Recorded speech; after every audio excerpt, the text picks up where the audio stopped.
Good morning, and good morning, guys. Welcome to this week's episode of Exit Strategies Radio Show.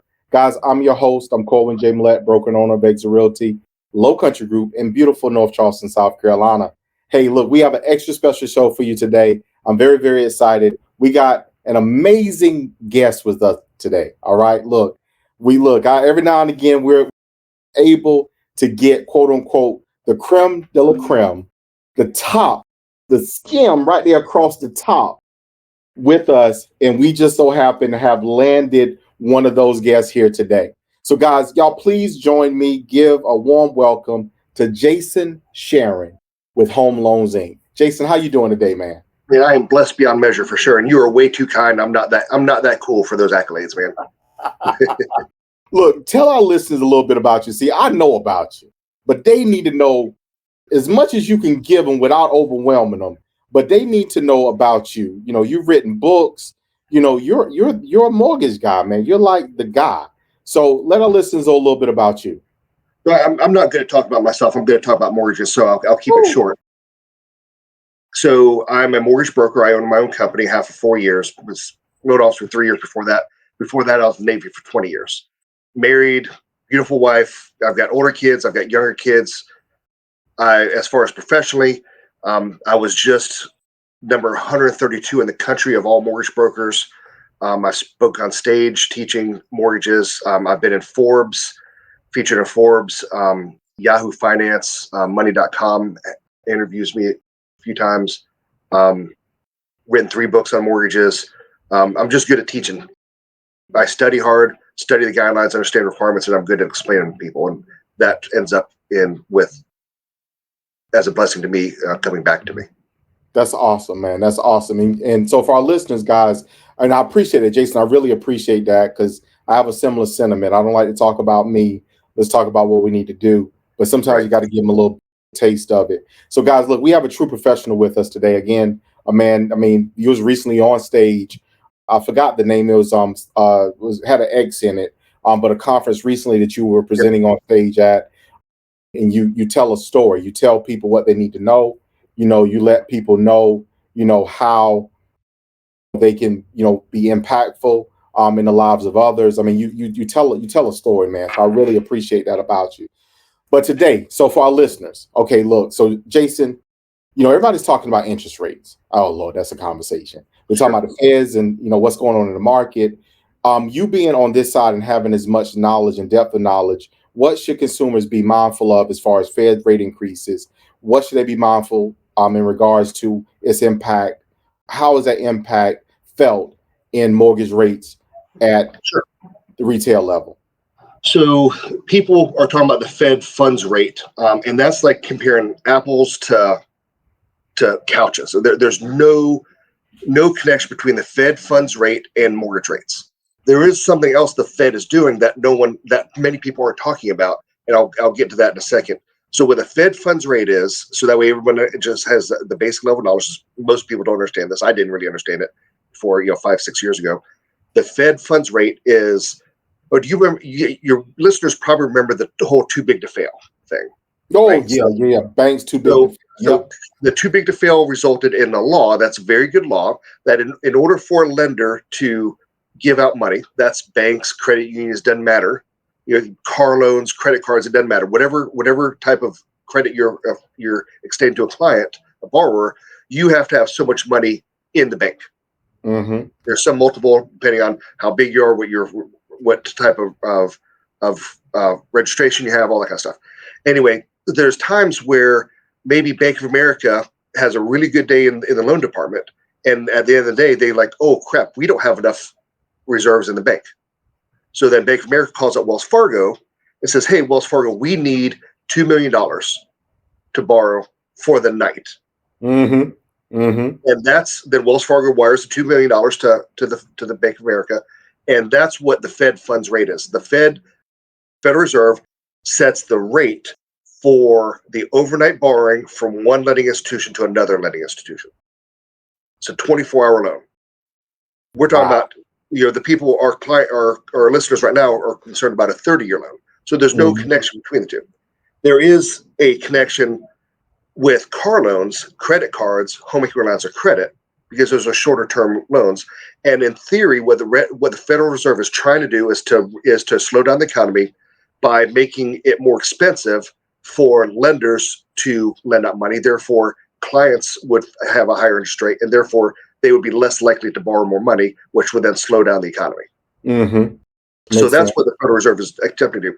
They should have did this last year. They should have did it May, June of last year, but they were worried about other stuff anyway. They were worried more about unemployment and that kind of stuff.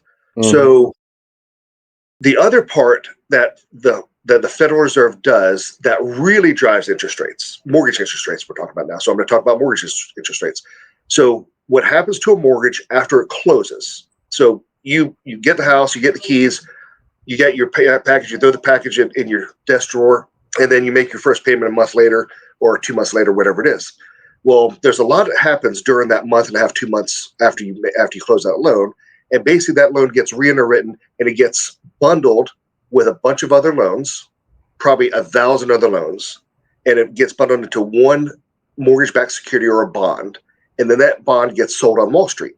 And hedge fund advisors and mutual fund managers buy those bonds in order to have some of the investments as a safe, secure type repository for the money that they're managing for others.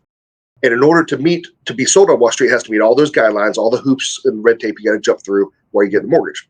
Well, those mortgage-backed securities are very low interest rate because rates have been low, right? They've been 2, 3, 4%.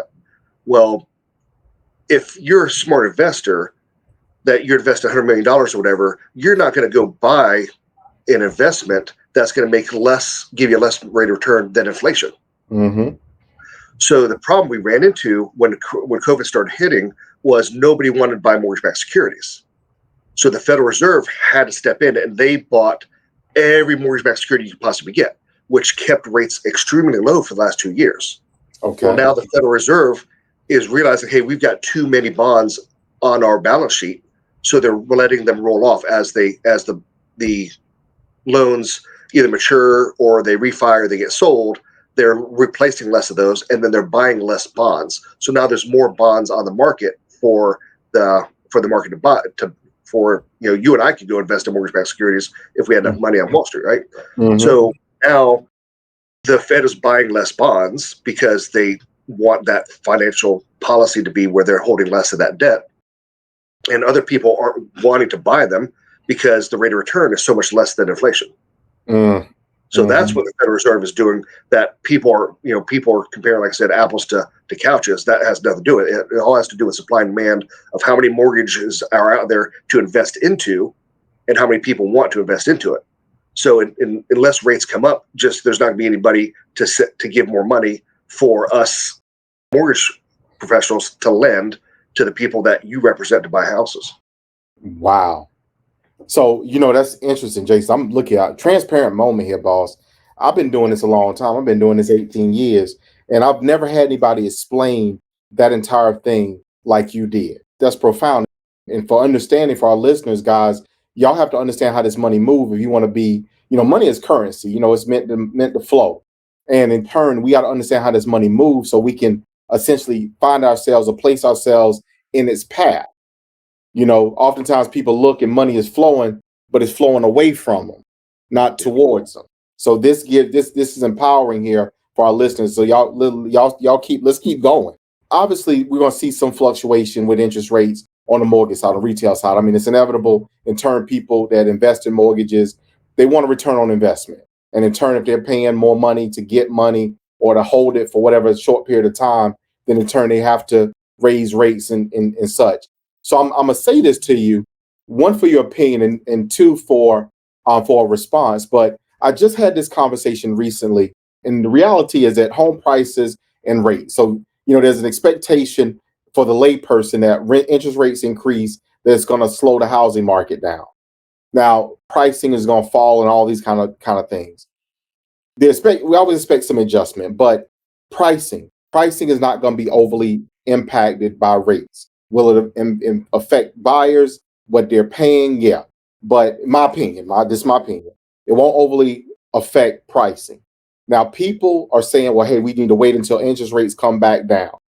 Well, if you wait, pricing is going to be higher, and you can't impact what you paid for the house already, but you can impact if rates do change and lower. You can impact what the rate you're paying, interest you're paying on a home by refinancing in the future. So your thoughts on that, as well as your response. You're 100% spot on. I'll give you an example of an email I sent yesterday. I've got a lady, female veteran, E9 in the Air Force. Her appraisal came in $16,000 low on a $421,000 purchase price. At that point, she's paid 4% over the appraised value, which is a deal in this market, as you know. Yeah. So she's like, well, no, she goes, I'm just not going to buy this. I'm going to rent for a year and wait. That's okay. I said, I'm not trying to talk you to anything. I'm going to lay out in an email for you and show you the facts so you can make the best decision for yourself and your family. So I said, since I locked her at 3.49%. I said, if you started a new loan today, you'd be at 4.5%. I said, that house is gonna, I said, I don't know if you saw where Forbes published a Zillow opinion, and I believe it, that Zillow just came out last month, said that over the next 12 months, housing prices are going to go up another 16% on top of the 18% that went up over the last 12 months, right? Mm-hmm. So I said this $405,000 house is going to be worth $469,000 in 12 months. Mm-hmm. You buy the same house a year from now, your mortgage payment is $500 a month more than it is you close on this today. So let's go add up all that information. So one, you're renting for 12 months. So let's say you get lucky and get a $2,000 a month lease on a decent property.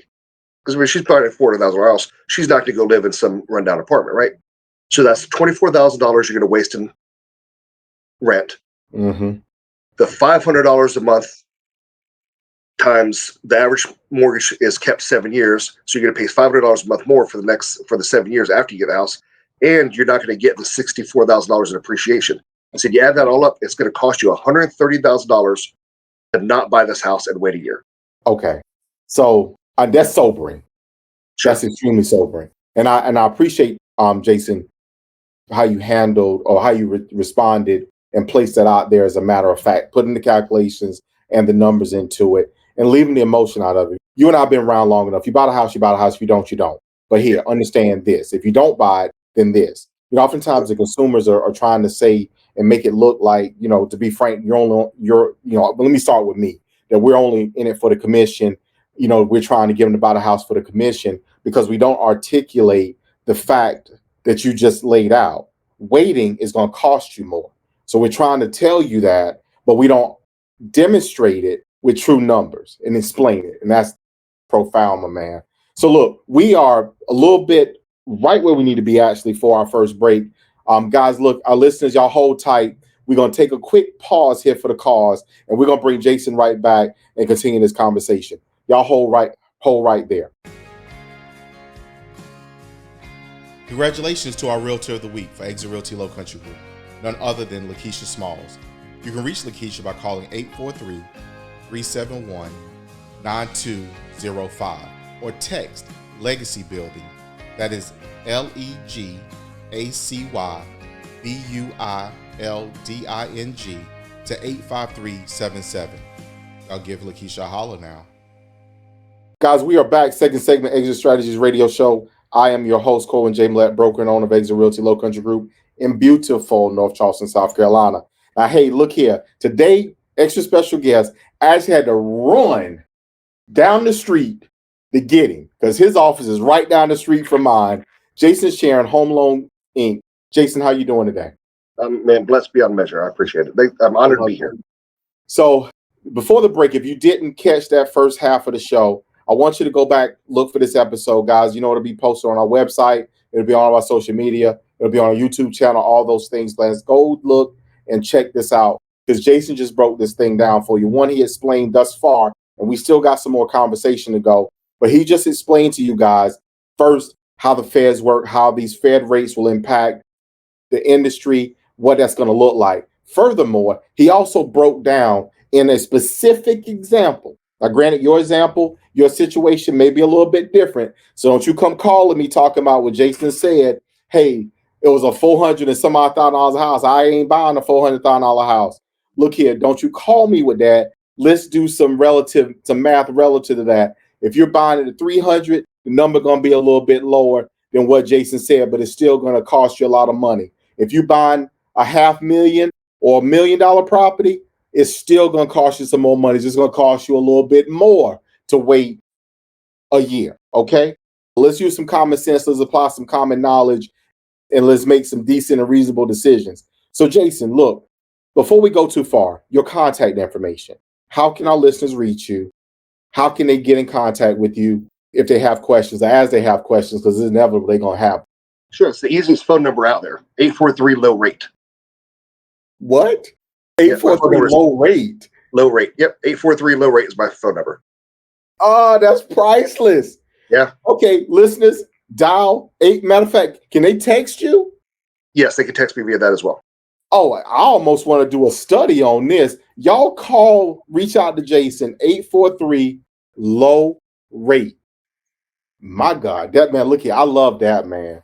I see, profound guy. So you've written a couple of books. So for our listeners, give us a few books. Matter of fact, in a couple, you've written 3. So you break down VA mortgages extremely well. If you don't mind, can you share those titles for our listeners? Sure. And they're on Amazon. I sell them on Amazon. But if someone calls me and says, "Hey, can I get your book?" You can swing by the office. I'll give you one, or I'll email you a PDF copy. I mean, they're meant. I make a little bit of money on them, but I look at them as really expensive business cards.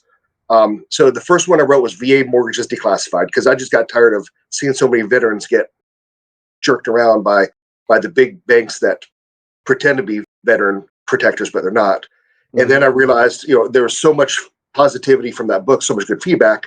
I took it and took out the veteran part of it and made it really FHA, first time home buyer based. So I call that book I Hate Renting. And you can download a free copy. Actually, I forgot, IHateRenting.com. I think you can download a free PDF copy. And then I wrote a third book of what realtors need to know. Not necessarily your only specialty. You have, man, when I talk to people, every now and again, somebody will call me, "Hey, what do you know about Jason Sharon?" Man, look, that's a dude right there. That guy knows mortgages. That's what he does. And in turn, one thing I kind of pick up, across the board is that you make it a point to make sure that you help and serve people. You don't give a lot of fanfare. There's no fluff. It is, "Oh, hey, this is what it is. Let me explain this to you. Take this information and make this decision." You're a vet, so thank you for your service, Navy vet. VA mortgage, for our listeners, VA mortgages. The runaround in the red tape, there's a tremendous amount of pomp and circumstance, if you will, involved in trying to navigate that. And the loan officers that do this business well, they make it look seamless. But there's some that is clunky, is bumpy, is rough, and it's messy. What do our listeners need to know that they can do to prepare? If you're a VA, a veteran, what can they do to prepare? It would be applicable to any type of loan of what to prepare for. It's make sure your bank statements don't have crazy deposits.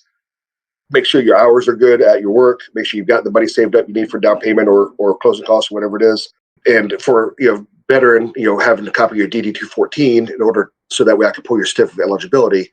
That's the only extra thing for a veteran to have. It's pretty much the same. The mortgage is just, there's 3 parts to a mortgage. That's capacity, character, and collateral, right? Character being your credit score and your credit history. Capacity being that, do you make enough money to cover all your debts? And do you have a high probability of continuing to make that money?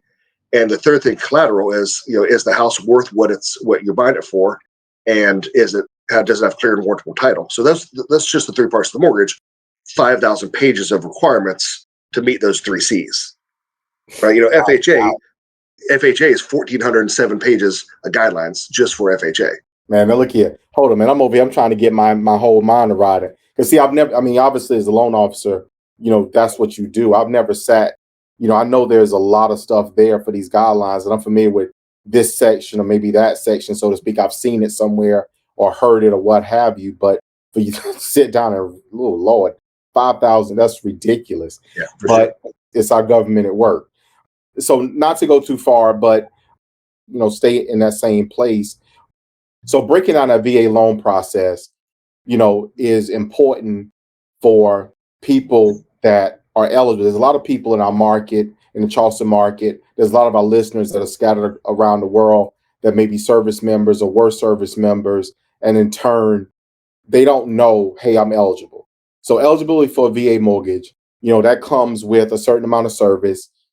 And if you have been discharged, a certain level or type of discharge. So do you want to, or can you break that down for our listeners as to what qualifies them for that type of mortgage? It's a really complex chart. It's probably well beyond the scope of a conversation like this. But basically, it depends on when you entered the military, World War II period, Korean War period, Gulf War period, post 9/11, and then you have to have done a certain period of time. And each one of those time periods has a different amount of active duty days you have to have served.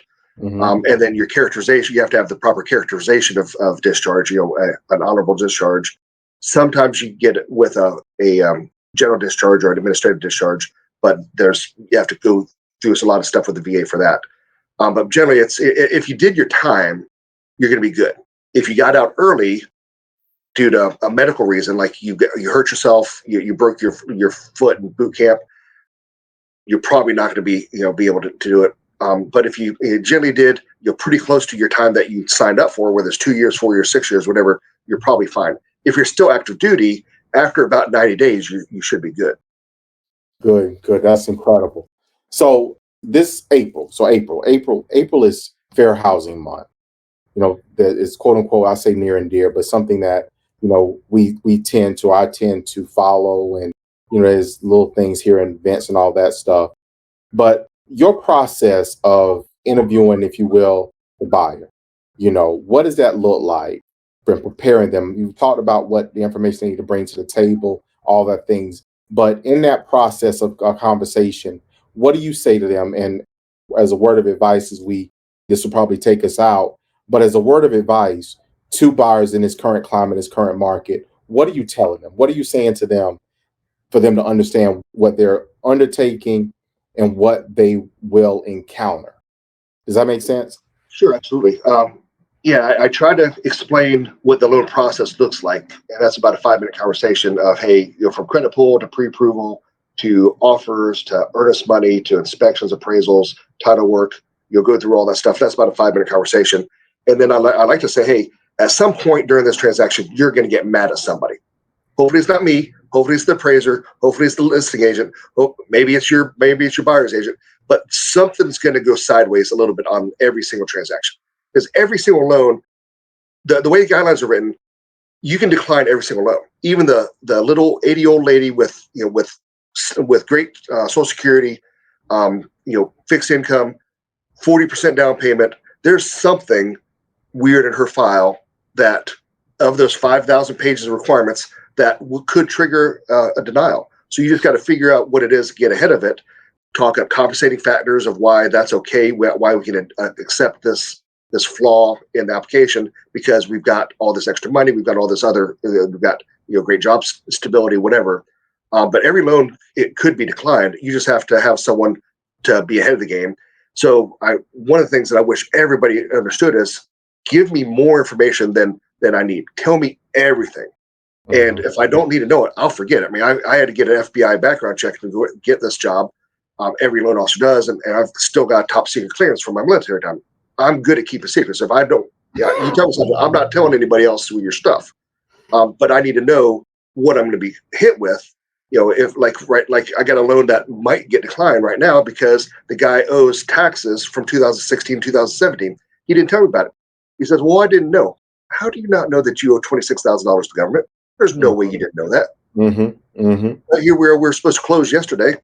He's now scrounging for $26,000, and I don't want to get into it. And obviously, I won't say his name. This other guy kept stuff close to his everything's going to come out. Yeah, like I get your bank statements. I know where you eat lunch every day. I know where you buy your underwear. I see the Victoria's Secrets collection on your credit report. I'm like, you shoplifted panties. You bought underwear. So I'm going to know everything. Just tell me right now. Yeah, we know where you're creeping off to when you're supposed to be somewhere else, but you're creeping off. Why you hit this ATM every Friday night? That's 3 miles away from your house. So to talk about that for a second here, but that's something that we try to share as well. And ultimately, it's going to be there. You guys are like artists. So the loan is actually a canvas. The information that the buyer gives you is the paint. And then what you do as the artist, if you will, you paint a picture. And when you give that loan to the underwriter, that picture needs to be worthy of the loan. Because if Yep. it's not worthy of the money, it's not going to happen. Is that fair? Yeah, 100% sure. And the underwriter wants to close that loan, right? The underwriter, it gets judged on, how many do they decline, and they're not supposed to decline so many. It's not like there's a quota. They're supposed to approve. They're supposed to try to approve every loan. And as I Mm-hmm. explained to the client, but let's say that loan fails, Mm-hmm. that comes back to that underwriter. And if that underwriter has so many foreclosure short sales in a period of time, they're going to get held accountable for that. They're not going to be responsible to pay off the mortgage, but they're going to lose their job. And then underwriters make good money. Underwriters are six-figure salaried employees, Mm-hmm. and they work from home. And it's they're good people, generally good people. Sometimes they get persnickety, but Mm-hmm. generally they're good people. They want to do good. They want to help borrowers. And VA loan is, and I'm not knocking FHA. FHA is a great loan program. There's not, and maybe we do this on another segment. There's not another loan program out there that has done more for minorities than a VA loan. If you go look at the stats of what the wealth gap is between minorities that are homeowners and not homeowners, it's staggering. And the number of minorities that are approved for a VA loan is significantly higher than a non-VA loan. VA, conventional USDA, FHA. VA has a much higher approval rate for minorities. It's actually a higher approval rate overall versus conventional. If you're applying for a VA loan, you're 4% more likely to get the loan closed than a conventional loan. And when you look at breaking down for minorities, it's even higher, more of a disparity in the good direction on a VA loan. You probably saw the issues with Wells Fargo, where Wells Fargo had declined 50% of minority home buyers, which is Mm-hmm. just disgusting. But there's no way that could be a thing, right? There's no way that could be a true statistic without some human bad interaction. That's wow. Wow. So Jason, look, we've had, man, that's some very good information. So for our listeners, guys, we're gonna put a pin right here because we're gonna get Jason back on our show to continue a conversation about that. I think we opened the door here, man. So I would definitely want to explore this on a future show. Jason, thank you so much. I'm sorry for joining us today. You all can reach Jason at 843 low rate. Jason, thank you again so much for being here with us today. For our listeners, you know what we say? It's been a great show. But we say this all the time. We love you. We love you. We love you. And we're going to see you guys out there in these streets.